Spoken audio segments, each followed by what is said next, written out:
الرحيم رب اشرح لي صدري ويسر لي أمري واحلل عقدة من لساني يفقهوا قولي قال الله تبارك وتعالى في القرآن المجيد والفرقان الحميد وَإِذْ آتَيْنَا مُوسَى الْكِتَابَ وَالْفُرْقَانَ لَعَلَّكُمْ تَهْتَدُونَ صدق اللہ العظیم وصدق الرسول النبی الکریم العظیم قال اللہ تبارک وتعالی فی شان حبیبہ مخبرا وآمرا ان اللہ وملائکتہ یصلون علی النبی یا ایھا الذین آمنوا صلوا علیہ وسلموا تسلیما۔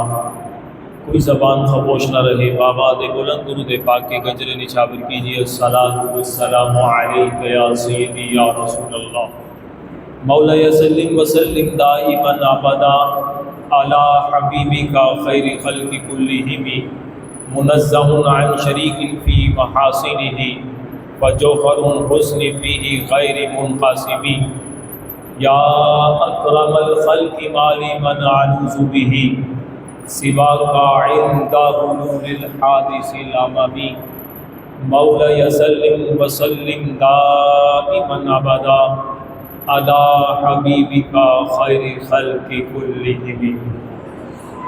حمد و ثنا مالک کائنات رب ذوالجلال جل جلالہ وعظم برہانہ وعظم شانہ کی اپنی محبتوں، عقیدتوں اور مسرتوں کا خراج بارگاہ رسالت باب نور مجسم شفیع معظم سرکار دو عالم امام الانبیاء حضرت محمد مصطفیٰ صلی اللہ علیہ وسلم کے دربار گوڑوار میں ہدیہ درود و سلام پیش کرنے کے بعد، محترم حاضرین اکرام اور سامعین حضرات، میری آج گفتگو کا موضوع معیار ہدایت کتاب اللہ ہے۔ آج میں نے خطبے کے اندر سورہ بقرہ کی آیت نمبر 53 تلاوت کرنے کا شرف حاصل کیا ہے۔ اس آیہ مبارکہ کے اندر اللہ رب العزت نے جو سبق ہمیں عطا فرمایا ہے، اللہ رب العزت اس کو سمجھنے اور دوسروں تک پہنچانے کی اور قرآن کو سیکھ کر اپنے آپ کو سنوارنے کی توفیق عطا فرمائے۔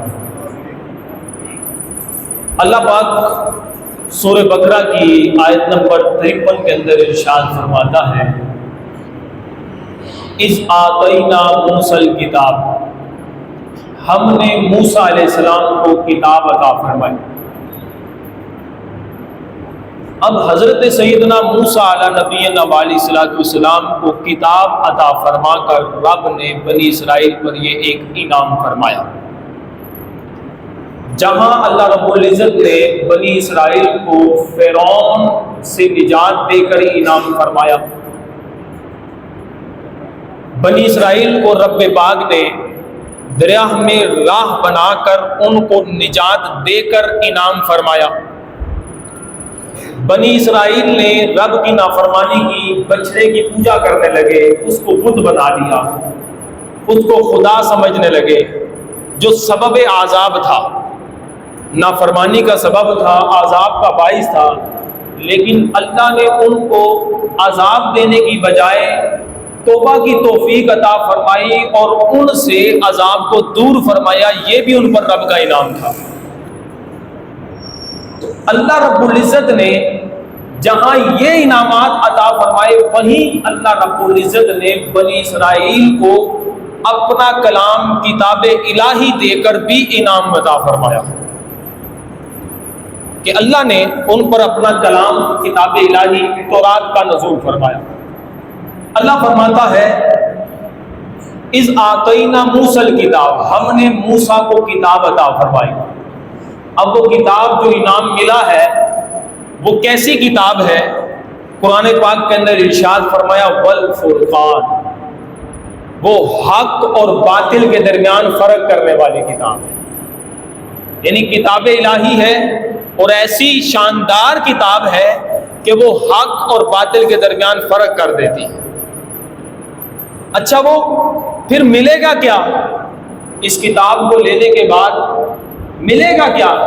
اللہ قرآن میں ارشاد فرماتا ہے لعلکم تہتدون، شاید کہ تم ہدایت پاؤ، تمہیں ملے گا ہدایت کا تحفہ اگر تم کتاب ہدایت کو تھام لیتے ہو، کتاب ہدایت کو سمجھ لیتے ہو، حق اور باطل کے درمیان تمیز کر لیتے ہو اور حق راہ اختیار کر لیتے ہو، تو رب تمہیں ہدایت عطا فرما دے گا۔ تو یہاں سے اس آیت مبارکہ کے لفظی ترجمے سے ہمیں یہ پتہ چلا کہ کتاب ہدایت معیار ہدایت ہے، یعنی زندگی کے اندر اگر بندے کو ہدایت چاہیے تو وہ کتاب الہی کو تھام لے، اس کے ساتھ وابستہ ہو جائے۔ فائدہ کیا ہوگا کہ دنیا میں بھی کامیابی نصیب ہوگی اور آخرت میں بھی کامیابی نصیب ہوگی۔ ہاں یہ یاد رکھیے گا کہ عقل، جس کو آج دور حاضر میں سب کچھ سمجھا جا رہا ہے، فلاسفیوں نے اور دیگر لبرل اور سیکولرزم لوگوں نے عقل کے میدان میں لا کر لوگوں کو ایسا ورگلانا شروع کر دیا اور کہا کہ عقل پر لاؤ۔ تو یہ یاد رکھیے گا کہ عقل ایک محدود شے کا نام ہے جس کے لیے اسباب اور ذرائع ضروری ہے۔ بغیر اسباب اور ذرائع کے عقل کام نہیں کر سکتی۔ اگر اس کے لیے سورس نہیں ہے نا تو عقل آگے سروائیو نہیں کرے گی۔ عقل کی سروائیو کرنے کے لیے ضروری ہے کہ اس کے لیے سورس موجود ہو، سورس کے بغیر عقل سروائیو نہیں کر پاتی۔ تو یہ یاد رکھیے گا کہ کتاب ہدایت کے بغیر بندہ ہدایت پا جائے یہ ممکن نہیں، کیونکہ عقل آپ کو معلومات دے گی، دنیاوی معلومات سے آشنا کرے گی، دنیاوی تعلیم تمہیں آپ کو دنیاوی معلومات حاصل کرنا اور فراہم کرنے کا سبب بن سکتی ہے، لیکن دنیاوی برتری، کامیابی اور اعلیٰ بننے میں اور آخرت کے اندر کامیابی حاصل کروانے میں عقل اس کا کوئی کردار ادا نہیں کر سکتی۔ یہ یاد رکھیے۔ کیوں؟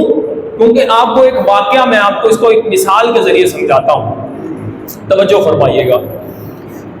وہ مثال مولانا روم رحمۃ اللہ علیہ نے مثنی شریف کے اندر لکھی ہے۔ بڑے پائے کے بزرگ گزرے مولانا روم رحمۃ اللہ علیہ مثنی شریف کے اندر لکھتے ہیں، آپ فرماتے ہیں ایک فلسفی تھا، فلسفی عقل پہ ہر بات کو تولنے کی کوشش کرتے ہیں۔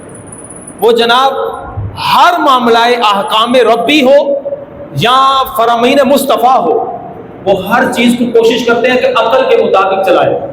تو وہ فلسفی تھا، وہ جب گزر رہا تھا تو ایک بندہ قرآن پاک کی تلاوت کر رہا تھا اور سورہ ملک کی تلاوت کر رہا تھا۔ سورہ ملک کی تلاوت کر رہا تھا تو سورہ ملک کی تلاوت کرتے کرتے وہ 30ویں نمبر آیت تلاوت کرنے لگا، قُلْ أَرَأَيْتُمْ إِنْ أَصْبَحَ مَاؤُكُمْ غَوْرًا فَمَنْ يَأْتِيكُمْ بِمَاءٍ مَعِينٍ، کہ اللہ رب العزت سورہ ملک کے اندر ارشاد فرماتا ہے کہ فرماؤ کیا تم دیکھتے ہو کہ جب اللہ رب العزت پانی کو خشک کر دے گا زمین پر تو پھر کدھر سے پانی ملے گا تمہیں؟ یعنی مفہومی ترجمہ کر رہا ہوں، جب اللہ رب العزت زمین سے پانی کو ختم کر دے گا تو تم کہاں سے پانی حاصل کرو گے؟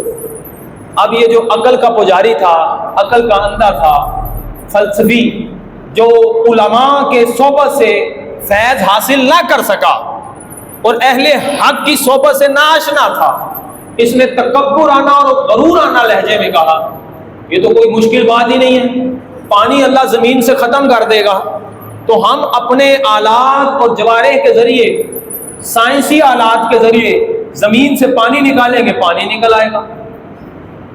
یہ اپنے اس گھمنڈ کے اندر یہ بات کہہ رہا ہے کہ پانی تو آ جائے گا، پانی نکالنے میں کیا مشکل ہے؟ یہ تو بات ٹھیک نہیں ہے کہ جب اللہ پانی ختم کر دے گا پانی کہاں سے لاؤ گے؟ جب اس نے یہ بات کہی چلا گیا جا کر سویا۔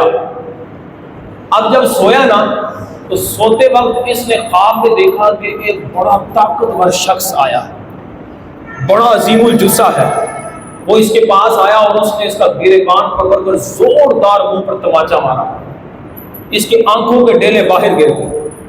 اب جب آنکھوں کے ڈیلے باہر نکلے نا تو آنکھوں کا پانی کے قطرات نکل کے زمین پر گرے اور زمین پر خشک ہو گئے۔ تو اس نے کہا عقل کے اندھے، اپنی سائنس کو بلا اور آنکھوں سے گرا ہوا یہ پانی واپس اکٹھا کر کے دکھا، لگ جائے گا پتا کہ پانی کہاں سے آتا ہے۔ تم جو عقل کے مانند یہ بات کہہ رہے ہو کہ پانی تو زمین سے نکل آئے گا، تو یہ آنکھوں کے جو پانی کے قطرات ہیں زمین پر خشک ہو گئے، لاؤ ساری سائنس لگاؤ، پتہ لگ جائے گا کہ تمہیں پانی کیسے نکلتا ہے۔ اب یہ جب اٹھا تو واقعی آنکھیں پھولی ہوئی تھیں اور دکھ کچھ نہیں رہا تھا کہ واقعی یہ بات حق ہے کہ اللہ رب العزت جب پانی کو ختم کر دے گا تو پانی لانے والی ذات پھر اللہ تعالیٰ کی ذات ہی ہے۔ تو ہمیں یہ معیار ہدایت جو مل رہا ہے وہ کیا ہے؟ اللہ قرآن میں ارشاد فرماتا ہے جب ہم نے موسیٰ کو کتاب عطا فرمائی جو حق و باطل کے درمیان فرق کرنے والی ہے، وہ تمہیں ہدایت عطا کرے گی۔ تو معیار ہدایت کتاب اللہ ہے، یعنی عقل کو ہر چیز نہیں سمجھ لینا چاہیے، عقل کو شریعت کے تابع رکھنا ہے۔ محدود عقل ایک محدود دائرے میں ہے، اسباب و ذرائع کے تحت ہے۔ بعض لوگ آج کل میڈیا پہ بیٹھ کے اپنے عقلی دکھ گھوڑے چڑھاتے ہیں اور اولیاء کاملین پر بھی اعتراض، انبیاء کرام پر بھی اعتراض، لاؤ جی کرو مدد، لاؤ جی لے آؤ، صاحب کو لے آؤ، پکڑو جی۔ اصل میں انہوں نے اسلام کی روح کو سمجھا ہی نہیں ہے، کتاب ہدایت کو پڑھا ہی نہیں ہے۔ یہ وہی فلسفی تھے جو اعتراض کرتے تھے اور انہی کے اعتراضات اٹھا کر آج معاشرے میں ہمیں برگلانے کی کوششیں کی جا رہی ہیں اور کہتے ہیں آؤ جی چیلنج ہے ہمارا۔ لیکن پتہ ہے کہ جس نے بھی کتاب ہدایت سے منہ موڑا ہے، جس نے بھی نبی پاک صلی اللہ علیہ وسلم کی فرامین سے منہ موڑا ہے، رب نے ان کو ذلیل و رسوا کیا۔ ایسا ہی ہے، اور یہ یاد رکھیے گا، ایک مثالیں آپ کے سامنے میں رکھتا ہوں کہ ذلیل و رسوا کیسے ہوئے۔ قرآن کے اندر مثالیں موجود ہیں۔ قوم نوح کو یاد کرو، اللہ رب العزت قرآن پاک میں قوم نوح کا تذکرہ کرتا ہے۔ اب قوم نوح وہ قوم ہے کہ جس کو اللہ کے نبی حضرت نوح علیہ نبینا علیہ الصلوۃ والسلام نے 950 سال آپ ان میں تبلیغ فرماتے رہے۔ 950 سال آپ ان میں تبلیغ فرماتے رہے، لیکن لوگ تھے کہ آپ کے ہاتھ پر ہدایت لینے کے لیے تیار نہیں تھے۔ وہ عقل کے اندھے تھے، وہ ہر بات پہ اپنے تکبر اور غرور میں رہتے تھے، عقل پر ہر چیز کو تولنے کی کوشش کرتے تھے۔ تو حضرت نوح علیہ نبینا علیہ الصلوۃ والسلام نے 950 سال کے عرصے کے اندر کتنے لوگوں کو راہ راست پر لائے، کتنے لوگوں کو ہدایت عطا کرنے کی کوششیں کی۔ ٹوٹل 80 لوگ، کتنے؟ 80، 950 سال کی عمر میں 80 لوگ ہدایت پا گئے، جنہوں نے گویا کہ اپنی عقل کو شریعت کے تابع کر لیا تھا، اور جنہوں نے تکبر کیا، عقل کو ہر چیز سمجھا، وہ نعوذ باللہ ذالک قرآن کے الفاظ ہیں۔ وہ حضرت نوح علیہ السلام کو کیا کہتے تھے؟ قرآن کے اندر موجود ہے مجنون وازدجر۔ وہ حضرت نوح علیہ السلام کو کہتے تھے یہ پاگل ہے، اور آپ کو ڈانٹتے تھے، نعوذ باللہ ذالک۔ اللہ کے نبی کے بارے میں یہ کہتے تھے کہ ان کو ڈانٹا کرتے تھے، اور اس کو بارے میں تو آج کل کے دور کے اندر بھی بعض لوگ، مولویوں کو کیا پتا، دین کے ٹھیکیدار ہے، جو شریعت پر چل رہا ہوتا ہے نا، جو داڑھی رکھ لیتا ہے، معاشرے میں اس کو گالی سمجھ لیتے ہیں، معاشرہ اس کو غلط نگاہوں سے دیکھ رہا ہوتا ہے، اور جس کا شریعت سے کوئی تعلق نہیں ہے نا، ہم سمجھتے ہیں یہ ترقی پہ جا رہا ہے، یہ جناب بڑی اونچی رفت پر اٹھ رہا ہے۔ لیکن یاد رکھیے گا کہ قرآن کے اندر موجود ہے حضرت نوح علیہ السلام کا واقعہ، جن لوگوں نے اللہ کے نبی اور ان کے پیروکاروں کو غلط کہا، شریعت پر چلنے والوں کو غلط کہا، پھر کیا ہوا؟ اللہ کا عذاب آیا، طوفان آیا، غرق ہو گئے، زمین نے بھی پانی اگلنا شروع کر دیا، آسمان سے بھی پانی برسا، اور وہی نجات پا گئے جو حضرت نوح علیہ السلام کے دین پر تھے، جن اللہ نے انہیں کو ہدایت عطا فرمائی، وہی کامیاب ہوئے جنہوں نے حضرت نوح علیہ السلام پر ایمان لایا تھا، جو شریعت پر پاسداری کر رہے تھے۔ اور ذلیل کون ہوئے؟ رسوا کون ہوئے؟ وہی لوگ کہ جنہوں نے اللہ کے نبی کی نہیں مانی اور اللہ کے نبی کے پیروکاروں کی نہیں مانی۔ ہمیں آج بھی موقع ہے ہمارے پاس۔ ایک اور مثال آپ کو سمجھاتا ہوں، قرآن میں موجود ہے، اللہ رب العزت قوم ہود کا واقعہ ذکر فرماتا۔ اب قوم ہود ہمیں عموماً قرآن میں پڑھا ہوگا یہ بڑی عظیم قوم تھی، طاقتور قوم تھی، لیکن وہ حضرت ہود علیہ نبی علیہ الصلوۃ والسلام کی بات کو ماننے کے لیے تیار نہیں، بات کو ایکسیپٹ نہیں کر رہی تھی، وہ اللہ کا نبی نہیں تسلیم کر رہی تھی۔ کتابیں یعنی ان کو ہدایت کا راستہ دکھایا جا رہا ہے، لیکن وہ ہدایت پر چلنے کے لیے تیار نہیں ہے۔ اللہ کے نبی کو کیا کہتے تھے؟ وہ کہتے تھے اِنَّا لَنَرَاكَ فِي صَفَاحَةٍ، سورہ اعراف آیت نمبر 66 کے اندر، کہ وہ کہتے تھے ہم تمہیں بے وقوف دیکھتے۔ نعوذ باللہ تعالی، اللہ کے نبی کو وہ بے وقوف کہتے تھے، وہ دھتکار رہے تھے۔ پھر کیا ہوا؟ اللہ رب العزت کی طرف سے آندھی کا عذاب آیا، سارے رسوا ہو گئے، تباہ و برباد ہو گئے، ڈیگریڈ ہو گئے۔ بچے کون؟ جو حضرت ہود علیہ نبی علیہ الصلوۃ والسلام کی بات کو جنہوں نے مانا تھا۔ تو آج بھی ہمارے پاس موقع ہے، دین اویلیبل ہے، عشاقان رسول علماء موجود ہیں، اہل حق موجود ہیں، لیکن حق اور باطل کے درمیان فرق کرنے والی کتاب بھی ہمارے پاس موجود ہے۔ ہم اہل حق کے پاس بیٹھیں، جانب تلمذ حاصل کریں، اور پھر اپنا دین سیکھ کر اس پر عمل پیرا ہوں۔ انشاءاللہ دنیا میں بھی معیار ہدایت کتاب اللہ کے ذریعے تم کامیابی پاؤ گے، اور آخرت میں بھی وہ سرخرو ہوتے جانے گا۔ ضرور علی سمر کی ہے۔ وجہ یہ ہے کہ آپ کو ایک واقعہ سناتا ہوں۔ جنہوں نے کتاب ہدایت پر عمل نہیں کیا نا، وہ ذلیل ہوئے، ضلالت کا مقدر بن گئی۔ توحد ابی دردہ کتاب ہے، صفحہ نمبر 182، حدیث نمبر 764 کے اندر حدیث کے راوی حضرت جبیر بن نفیر رحمۃ اللہ علیہ، آپ فرماتے ہیں مسلمانوں نے قبرص کو فتح کر لیا۔ اب جب قبرص فتح ہو گیا نا، تو مسلمان عموماً خوش ہوئے کہ ایک کفار کا علاقہ فتح ہو گیا۔ تو حضرت ابو دردہ رضی اللہ تعالیٰ عنہ ایک سائیڈ پر جا کر نا آنسو بہا رہے، رو رہے۔ حضرت جبیر عرض کرنے لگے حضور آج تو خوشی کا موقع ہے، آج تو ہم نے کفار پر غلبہ پا لیا ہے، قبرص فتح ہو چکا ہے، اور آپ آنسو بہا رہے ہیں۔ حضرت ابو دردہ رضی اللہ تعالیٰ عنہ نے جو الفاظ اس وقت حضرت جبیر کو ارشاد فرمائے نا، وہ ہمیں اپنے دل کی تختی پر لکھنے والے ہیں۔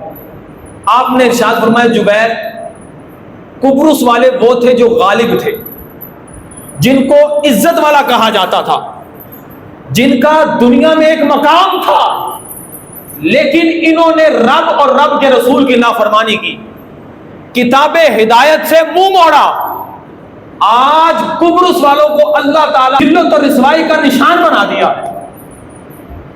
تو یہاں سے ہمیں یہ علم ہوا کہ کتاب ہدایت سے، اللہ کے نبی کے فرمان سے، اور اہل حق علماء سے جنہوں نے بھی منہ موڑا ہے، رب نے ان کو ذلیلی کیا ہے، رسوائی کیا ہے، کتاب ہدایت سے منہ موڑا ہے، وہ ذلت رسوائی مقدر بن گئی ہے۔ غور کریں نا تو ہمارے سامنے جن کو زبور ملی، جب تک وہ زبور پر عمل کرتے رہے اللہ نے ان کو عزت بھی عطا فرمائی، رفعت بھی عطا فرمائی۔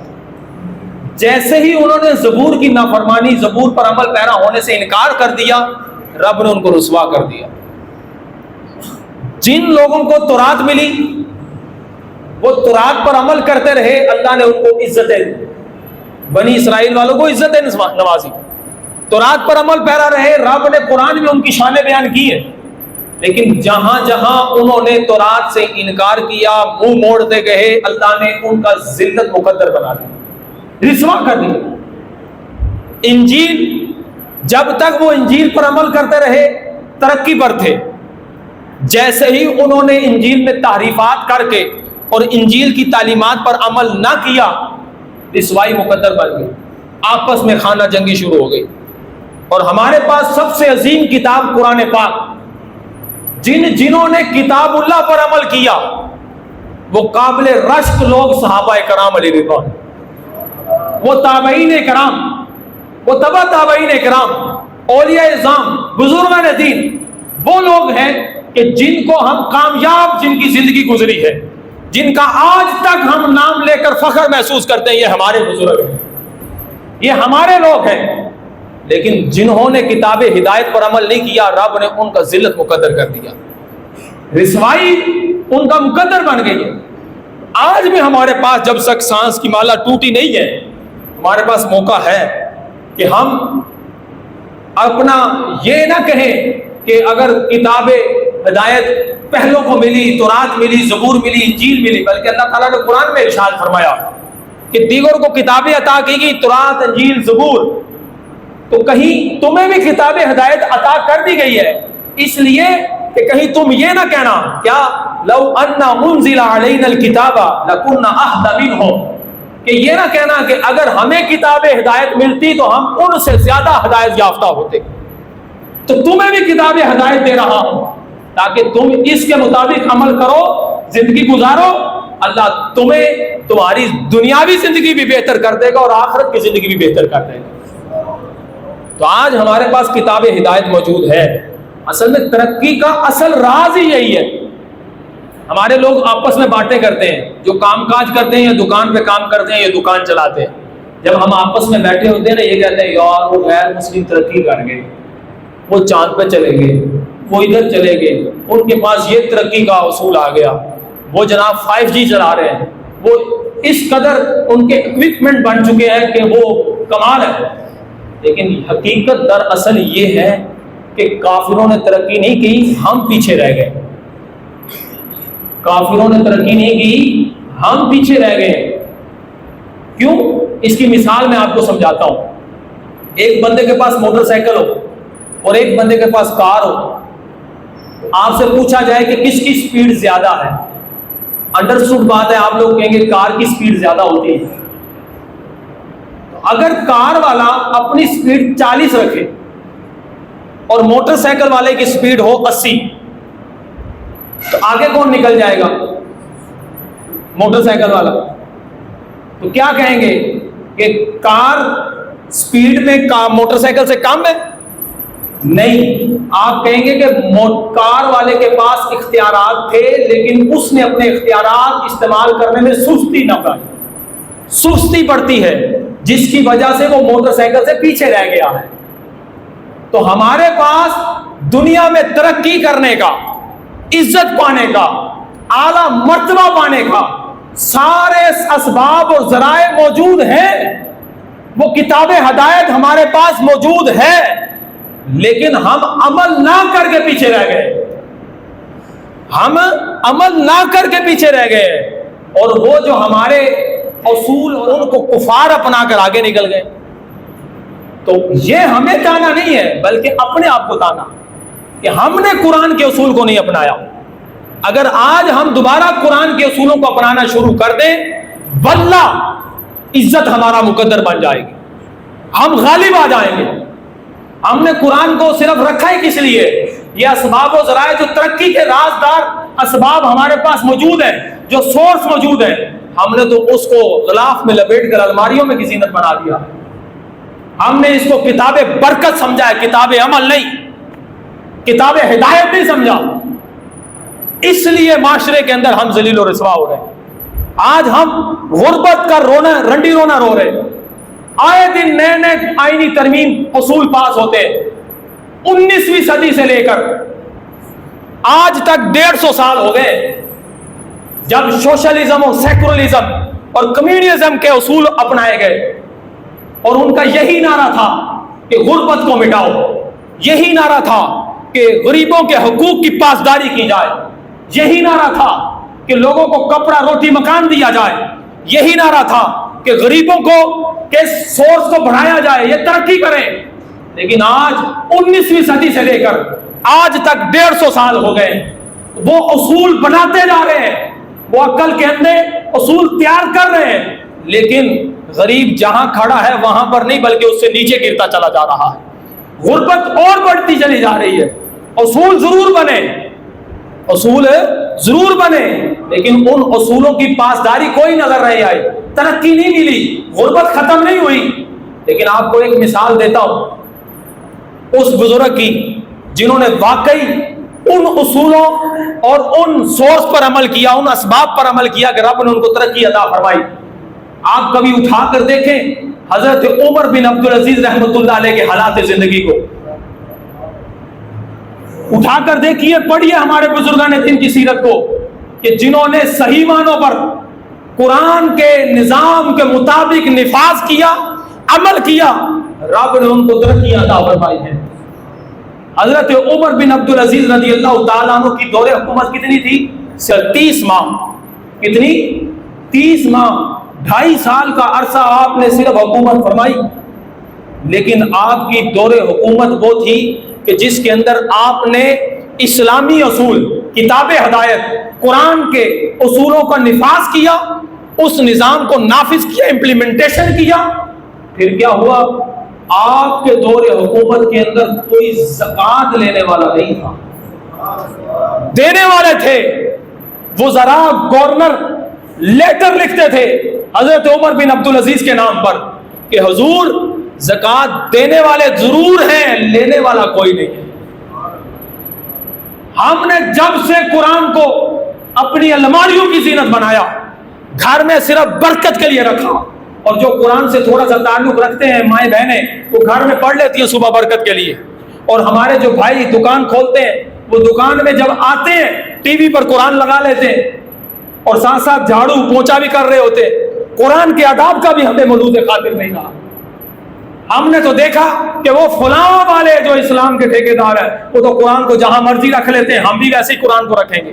عام کتاب سمجھا، کتاب ہے، کتاب ہدایت برکت والی کتاب ہے۔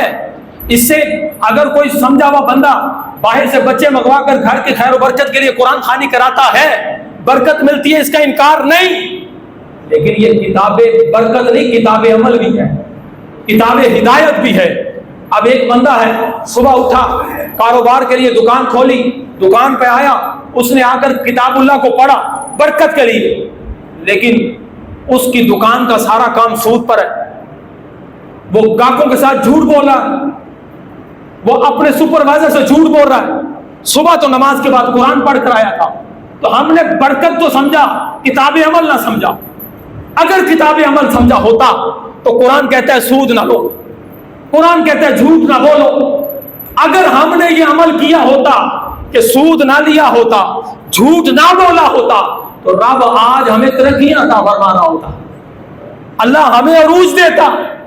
تو ذلت اور اسمائی کا مقدر آج ہم خود ہیں۔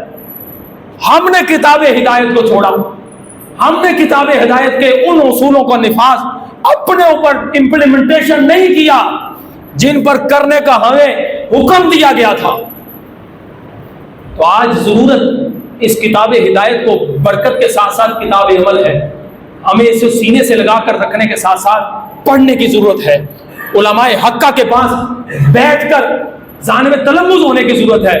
ان چچوندروں کو، ان جاہلوں کو جو قرآن کا ترجمہ بھی صحیح نہیں کر پاتے اور کرنے کے بعد لوگوں کو علماء کے خلاف کرتے ہیں، ان کی صحبت سے نہ فیض اٹھائیے گا، برباد ہو جاؤ گے، کیونکہ یہ وہ لوگ ہیں جو قرآن سے نہیں بلکہ علماء کے ساتھ ساتھ ہمیں رب کے گھر سے بھی دور کر رہے ہیں۔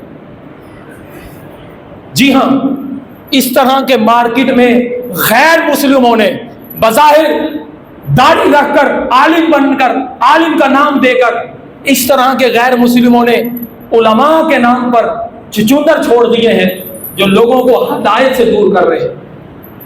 تو کتاب ہدایت کے لیے اب سوال یہ ہے کہ کون سا ترجمہ پڑھیں، ہمیں تو سمجھ نہیں آتی۔ تو آپ کے لیے آسان ترجمہ کنز الایمان، کتاب ہدایت کا یہ ترجمہ کنز الایمان اپنے تمام تراجم کے اندر مایہ ناز ترجمہ اس لیے ہے کہ اس کے اندر الفاظ قرآن کی ان برکات کو ملحوظ خاطر رکھا گیا ہے کہ کسی جگہ پر بھی بے ادبی کا پہلو شائبہ نظر نہیں آتا۔ ترجمہ کنز الایمان ایسا ترجمہ ہے، کنز العرفان یہ ترجمہ پڑھے، آسان ترجمہ ہے۔ تو ہمیں ضرورت ہے کہ قرآن کو سمجھیں، پھر قرآن کو سمجھ کر اس پر عمل پیرا ہونے کی ضرورت ہے۔